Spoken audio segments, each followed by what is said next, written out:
அனைவருக்கும் வணக்கம். நம்ம எல்லாருடைய மரியாதைக்குரிய புரட்சி தமிழகம் பறையர் பேரவை கட்சியின் தலைவர் மரியாதைக்குரிய அண்ணன் வழக்கறிஞர் ஏர்போர்ட் மூர்த்தி அவர்கள் இன்னைக்கு டிஜிபி அலுவலகத்துக்கு சென்னையில் ஒரு முக்கியமான விஷயமாக போகும்போது அவருடைய காரில் இறங்கிய உடனே காரிலிருந்து அவர் போறாரு. போய் இறங்கின உடனே அங்கே விசிகாவை சேர்ந்த ஆட்கள் அவர் மீது அவருக்காகவே காத்திருந்திருக்காங்க போல இருக்குது. அவர் எப்போ அங்கே வருவார் அப்படின்றத முன்கூட்டியே தெரிந்து கொண்டு அவருக்காக காத்திருந்த விசிகாவினர் அந்த இடத்தில் அவரை சூழ்ந்து அவர் மீது கொலைவெறி தாக்குதல் நடத்தியுள்ளனர் அப்படின்ற ஒரு செய்தியை நம்ம கேள்விப்படுறோம். ஊடகங்கள்லையும் இப்போதான் அது ரிப்போர்ட் ஆக ஆரம்பிச்சிருக்குது.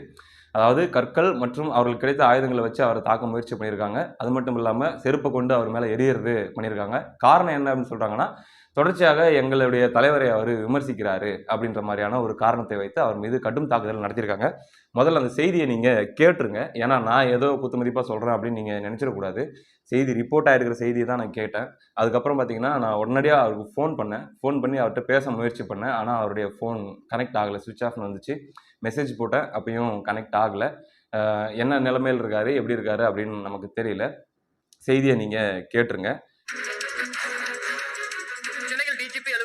புரட்சி தமிழகம் கட்சியின் தலைவர் ஏர்போர்ட் மூர்த்தி மீது தாக்குதல் நடத்தப்பட்டிருக்கிறது. விவரங்களின் இரண்டு சிறப்பு செய்தியாளர் கோகுல் விவரம் என்ன? ஏன் இது யார் மீது தாக்குதல் நடத்தப்பட்டிருக்கு? ஏன் தாக்குதல் நடத்தப்பட்டது? பின்னணி என்ன? டிஜிபி அலுவலக வாசல்ல ஏர்போர்ட் மூர்த்தி புரட்சி தமிழகம் என்ற ஒரு கட்சி நடத்தி வருகிறார். அவர் கார்ல இறங்கும் போது திடீரென 4 பேர் கொண்ட கும்பல் அவரை பெரிய கல்லா எடுத்து அவர் தலையில் போட முயற்சித்ததும், பின்னர் அவரை கடுமையாக தாக்கியதும், செருப்பால் அடித்த நிகழ்வும் பரபரப்பை ஏற்பட்டிருக்கிறது. அவர் இன்றைய தினம் பாமக நிறுவனர் மருத்துவர் ராமதாஸுக்கு பாதுகாப்பு வழங்க வேண்டும் என்ற அடிப்படையில் பாமகவினர் டிஜிபி அலுவலகத்தை மனு அளிக்க வருகை இருக்கிறார்கள். அவர்களுக்கு ஆதரவாக ஏர்போர்ட் மூர்த்தி வந்ததாகவும், திடீரென இந்த 4 பேர் கொண்ட கும்பல் ஏர்போர்ட் மூர்த்தியை கடுமையாக தாக்கினார்கள். பெரிய கல்லை எடுத்து அவர் தலையில் போட முயற்சித்தார்கள். பின்னர் செய்தியில் நீங்கள் கேட்டிருப்பீங்க. என்ன அப்படின்னா, பாட்டாளி மக்கள் கட்சியின் நிறுவனர் ஐயா ராமதாஸ் அவர்களுக்கு பாதுகாப்பு வழங்க வேண்டும்ட்டு பாமகவை சார்ந்தவங்க டிஜிபி அலுவலகத்துக்கு போயிட்டு மனு கொடுக்க போகிறாங்க. அவங்களுக்கு ஒரு ஆதரவாக ஒரு துணையாக அங்கே போகணும் அப்படின்றதுக்காக அவர் அங்கே போயிருக்காரு. அப்படி போன இடத்துல அவர் வருவார்னு தெரிஞ்சுக்கிட்டு தான் இந்த மாதிரியான தாக்குதல் அவர் மீது நடத்தப்பட்டிருக்குது. ஏதோ பெரிய கல்லை தூக்கி போட்டு அவரை தலைமையில போடுறதுக்கு முயற்சி பண்ணாங்க அப்படின்லாம். ஏற்கனவே பல்வேறு நேர்காணல்கள்லையும் சொல்லியிருக்காரு, என்னுடைய உயிருக்கு அச்சுறுத்தல் இருக்குது, ஏற்கனவே என்னை நோட்டம் போடுறாங்க. இந்த மாதிரி நான் தொடர்ச்சியாக திமுக கூட்டணியில் இருக்கக்கூடிய விசிக எவ்வாறெல்லாம் அவமானப்படுத்தப்படுகிறது, எவ்வாறெல்லாம் அவர்கள் தலை குனிந்து போக வேண்டிய நிலையில் இருக்கிறார்கள், அந்த அவல நிலைக்கு காரணம் என்ன, ஏன் சொந்த சமூகத்தை சேர்ந்த பறையர் சமுதாயத்துடைய மக்களுக்கு ஏதாச்சும் ஒரு பிரச்சனை வந்தால் கூட அவர்களால் வெளிப்படையாக குரல் கொடுக்க முடியவில்லை, இப்படி சிக்கலில் மாட்டிட்டு இருக்கிறாங்களே அப்படிங்கிறது எல்லாத்தையுமே அவர் விமர்சன பூர்வமாக தொடர்ச்சியாக அவர் தெரிவிச்சுட்டு வந்துட்டு இருந்தார். இது விசிகாவுக்கு ஒரு மிகப்பெரிய ஒரு டிஸ்கம்ஃபர்ட்டை ஏற்படுத்துது. அப்போ திருமாவளவன் அவர்களே இதை நேரடியாக இல்லை ஏதாச்சும் பண்ணி விடுங்க, ஏன்னா அவர் ஏற்கனவே மேலவளவு அப்படி அங்கே ஒரு தடவை ஒரு நிகழ்வுக்கு போகும்போது பறையர் அப்படின்ற பேரில் எவனாச்சும் வந்தானா செருப்பால அடிங்க அப்படின்ற ஒரு வார்த்தையை தன்னுடைய தொண்டர்களை உசுப்பேற்றக்கூடிய வகையில் ஏர்போர்ட் மூர்த்தி அவர்களை மனதில் வைத்து தான் அவர் அதை சொல்லியிருந்தாரு. இப்படி இருக்கக்கூடிய சூழலில் ஏற்கனவே நேரில் சந்திக்கும் போது கூட அண்ணன் அவர்கள் நிறைய தடவை பகிர்ந்திருக்காரு இப்படி ஒரு விஷயத்தை. அதாவது நிறைய எங்கள் சொந்த சமூகத்துக்குள்ளேயே ஒற்றுமை இல்லை, எத்தனையோ பேர் இந்த சமூகத்தை ஒடுக்குறான், எத்தனையோ பேர் இந்த சமூகத்தை கேவலப்படுத்துறான், எல்லாமே பண்ணிட்டு இருக்கிறான். திமுக கூட்டணியில் இருந்துக்கிட்டு ஒரு கொடி ஏற்ற முடியல, அப்படி கொடியேற்ற முயற்சி பண்ணா அந்த உள்ளூர்ல இருக்கிற திமுக காரனே இவங்களை நசுக்கிறான். ஆனா அதெல்லாம் இவங்களுக்கு கோவம் வர மாட்டேங்குது, அதுக்கெல்லாம் இவங்களுக்கு ரோஷம் வர மாட்டேங்குது. ஆனா ஏன் நீங்க இப்படி இருக்கிறீங்க அப்படின்னு கேள்வி கேட்கிற சொந்த சமூகத்தால் என் மேலே இவங்களுக்கு கோவம் வருது, இவனை ஏதாச்சும் பண்ணணும், செருப்பால் அடிக்கணும், அப்படி இப்படின்னு சொல்லி வன்மத்தோட அவங்க இருக்காங்க. இது திருமாவளவன் அவர்களே தூண்டி விடுகிறார் அப்படின்ற பல்வேறு முறை தன்னுடைய குற்றச்சாட்டுகளை தன்னுடைய வருத்தத்தை ஊடகங்களையும் சரி தனிப்பட்ட முறையிலும் சரி அவர் பகிர்ந்திருக்காரு. இந்த நிலையில தான் அவரை சென்னையில, அதுவும் ஒரு டிஜிபி அலுவலகத்துக்கு முன்னாடி, நினைச்சு பாருங்க, காவல்துறையுடைய அலுவலகத்துக்கு முன்னாடி வச்சு தாக்கியிருக்காங்க அப்படின்னா எந்த ஒரு துணிச்சல் அவங்களுக்கு வந்திருக்கும், எப்படி இதை யார் சொல்லி இதை அவங்க பண்ணியிருப்பாங்க அப்படின்ட்டு. தன்னெழுச்சியா தானா போய் அடிச்சிட்டாங்க அப்படின்ற மாதிரி அவங்க சொல்லலாம். ஆனா தூண்டுதல் இல்லாமல் இது நடக்க வாய்ப்பு இருக்கா? திடீர்னு ஓவர் நைட்ல திட்டம் போட்டு இப்படி பண்ண வாய்ப்பு இருக்கா? இது நீண்ட நாட்களாக இவங்க யோசிச்சுட்டு வந்த விஷயம் அப்படிங்கிறது அப்பட்டமாக தெரியுது இல்லையா? என்ன தப்பு பண்ணிட்டாரு ஏர்போர்ட் மூர்த்தி? அப்படி என்ன பெரிய தப்பு பண்ணிட்டாரு? நாம் தமிழர் கட்சிக்காக ஈரோடு இடைத்தேர்தலில் வாக்கு சேகரிச்சாரு. வாக்கு சேகரிக்கும் போது அங்க அண்ணன் சீமான் அவர்களை ஆதரவாக குரல் கொடுத்தாரு. ஏற்கனவே விசிகாவுக்கு நாம் தமிழர் கட்சினா பிடிக்கவே பிடிக்காது, நாம் தமிழர் கட்சியுடைய வளர்ச்சி பிடிக்காது, திருமாவளவன் அவர்களுக்கு அண்ணன் சீமான் அவர்களுடைய இந்த வளர்ச்சி அப்படிங்கிறது சுத்தமா பிடிக்காது. அப்படி இருக்கக்கூடிய சூழல்ல ஏற்கனவே பறையர் சமூகத்தை சேர்ந்தவங்க நிறைய பேர் விசிகா மீது நம்பிக்கை இழந்து திமுக கூட்டணியில் அவர் இருப்பதால், மேலும் மேலும் அங்க அவமானப்படுத்தப்பட்டு நிற்பதால், அவர்களோடு இருப்பதால் எந்த பயனும் இல்லை அப்படின்னு சொல்லி தமிழ் தேசியத்தின் பக்கம், நாம் தமிழரின் பக்கம் அவங்க நகர ஆரம்பிச்சிருக்காங்க. அவங்க நகர ஆரம்பிச்சது அப்படிங்கிறது ஏர்போர்ட் மூர்த்தி அண்ணன் போன்ற ஆட்கள் நின்று பேசும்போது இன்னும் மேலும் அவர்களுடைய நம்பிக்கையை அதிகப்படுத்துது. இது விசிகாவுக்கு களத்துல ஒரு பின்னடைவை தருது. இந்த ஆத்திரம் எல்லாத்தையும் சேர்த்து வச்சு தனி மனித தாக்குதல், வார்த்தை மூலமா தாக்குறதுங்கிறது கூட ரெண்டாவது பட்சம், நேரடியாக உயிருக்கு அச்சுறுத்தக்கூடிய வகையில தாக்குதல் நடத்துறது அப்படிங்கிறது என்ன மாதிரியான விஷயம் அப்படிங்கிறது. ஆனா பாருங்க, அந்த விஷயத்துல அந்த இடத்துல அது 4 பேர் 5 பேர் சுத்தி நின்று தாக்க முயற்சி பண்ணாலும் ஒரு தனியாளாகவே இருந்தாலும் கூட பயந்து ஓடுறதோ அல்லது அங்கிருந்து தப்பிச்சு போறதுக்கு முயற்சி பண்றதோ அதெல்லாம் பண்ணல. ஒற்றையாளாக சிங்கம் மாதிரி நின்று அந்த 4 பேருக்கு எதிராக நின்று அவரு அந்த இடத்துல தற்காப்பு, அவருடைய போராட்டம் அப்படிங்கிறத நிறுத்துறாரு.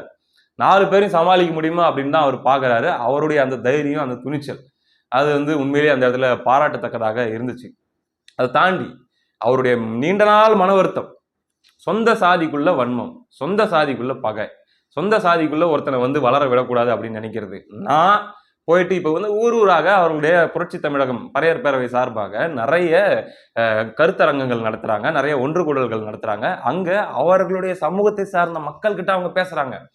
பேசி என்ன பண்றாங்க அப்படின்னா, நம்ம பிற சமூகங்கள் கிட்ட பகை பார்வை பார்க்க கூடாது, அந்த பார்வை நமக்கு இருக்கக்கூடாது, அங்கங்க பிரச்சனைகள் வர்றது என்னமோ உண்மைதான், அதையும் தாண்டி நம்ம ஒரு நட்பு அப்படிங்கிற ஒரு விஷயத்தை முதல்ல நம்ம மனசுல வளர்த்துக்கணும். அடிப்படையாகவே நமக்குள் கட்டமைக்கப்பட்டு வச்சிருக்கிற இந்த திராவிடத்தாலும் அல்லது இந்த தலித்திய அரசியல் பேசுகிறவர்களாலும் கட்டமைக்கப்பட்டு வச்சிருக்கிற அந்த அடிப்படை வெறுப்புணர்வை நம்ம கலைஞ்சிடணும்.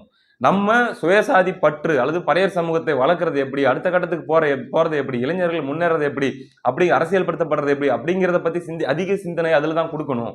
அதிக போக்கஸ் நம்ம அதுல தான் பண்ணணும். அது கடந்து பிற சாதிகள் மீது காரணமற்ற ஒரு விதமான ஒரு எதிர் மனநிலையை நம்ம வச்சுக்க கூடாது அப்படின்னு சொல்லி தமிழ்நாட்டில் இருக்கக்கூடிய பறையர் சமூக மக்கள் அவங்களுக்கு அவர் விழிப்புணர்வு ஏற்படுத்துறாரு. அதோட சேர்ந்து பிற சமூகங்களை சார்ந்த தலைவர்கள் கிட்ட அவர் பேசுறாரு.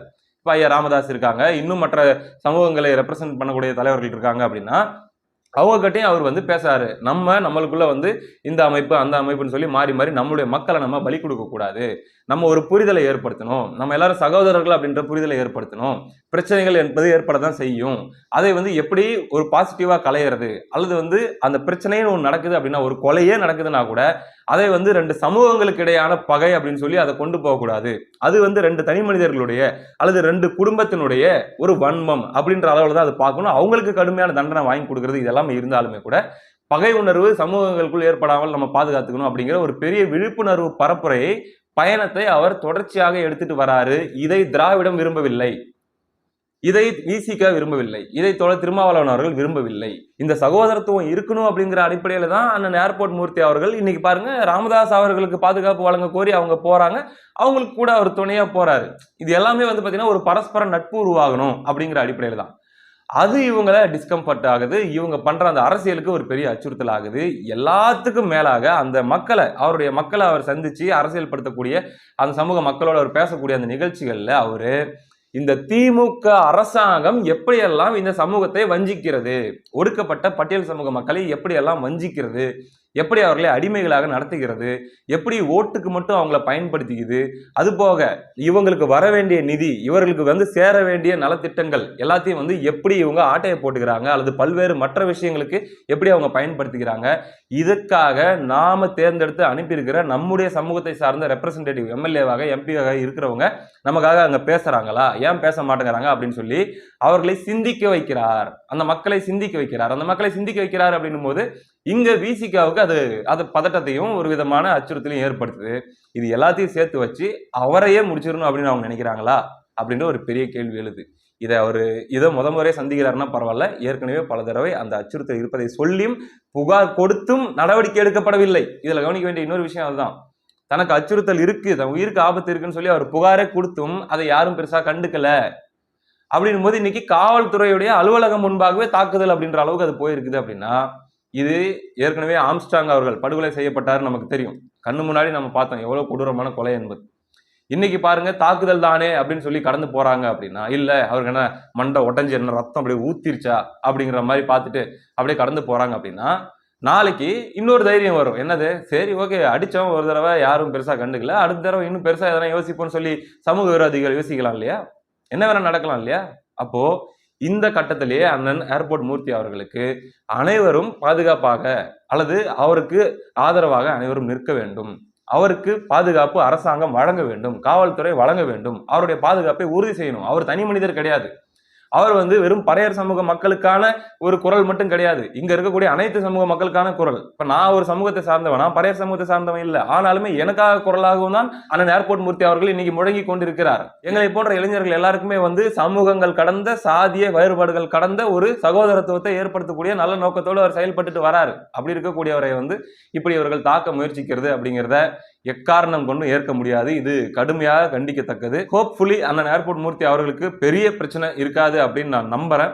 பெரிய அளவில் எதுவும் காயம் இருக்காது அப்படின்னு நான் நம்புறேன். மேற்கொண்ட தகவல்கள் அவர்கிட்ட பேசும்போது நம்மளால தெரிஞ்சுக்க முடியும். பேச முயற்சி பண்ணுவோம், அல்லது சந்திக்க முயற்சி பண்ணுவோம். அப்ப நிச்சயமாக கூடுதலான செய்திகளை கேட்டு நான் சொல்றேன். முடிஞ்ச அண்ணனுடைய கூட ஒரு என்ன நடந்தது அப்படிங்கிற ஒரு கலந்துரையாடலை கூட நம்ம செய்வோம். அடுத்த காணொலியில் சந்திப்போம். நன்றி.